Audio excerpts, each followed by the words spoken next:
Regular summer heat can be difficult on everyone and our animals, but on these first alert weather days where it's extreme heat, well, you need to be very, very careful. And Dr. Jerome Williams with Red Mountain Animal Clinic, regular guest of ours, joins us once again this morning. Good morning. Good morning. Good to see you. All right. Mr. Peabody.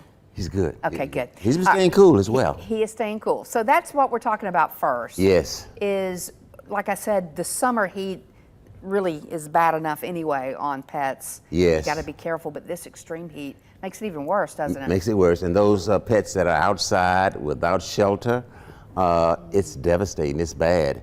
And that you'll find some just chained up or just have nowhere to go. It's the chained up that bothers me the most. But I know. Should have mentioned that. Yeah, I know. but I know a lot of people who live out on farms or out in the country, or you know, they let their dogs run around the backyard. They don't necessarily keep them in the house, but they should keep what to keep them safe? Some kind of shelter, some kind of covering, so that the sun is not on them directly, and make sure you got water for them as well. Yeah, that's the least you can do. The water makes all the difference, doesn't it? Yes, absolutely. And the other thing that we've talked about so many times is leaving your pets in your car. Oh. It's only going to be a minute that I'm going to run into the market to grab something, and we get distracted, and it doesn't take long for them to overheat. Yeah, that's just so sad.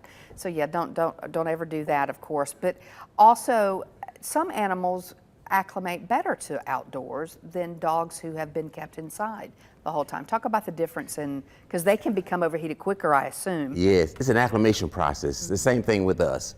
We don't just go out and spend time in the heat immediately. We do a little more at a time, work up to it. Same thing with athletes and those that are walking and jogging, that kind of thing. You don't do all of that at once. You take time to build up to it. And pets the same way. Yeah.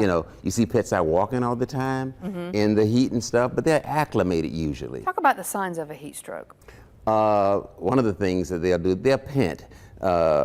Pets don't have the same level of sweat glands as people. So cats and dogs different or the same? Same.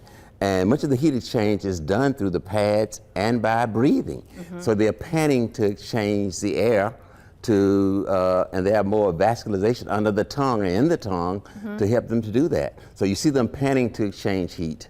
And the short-nosed dogs have a much harder time exchanging air than the normal longer-nosed dogs. Yeah, the rescue that we kept, the Boston Terrier.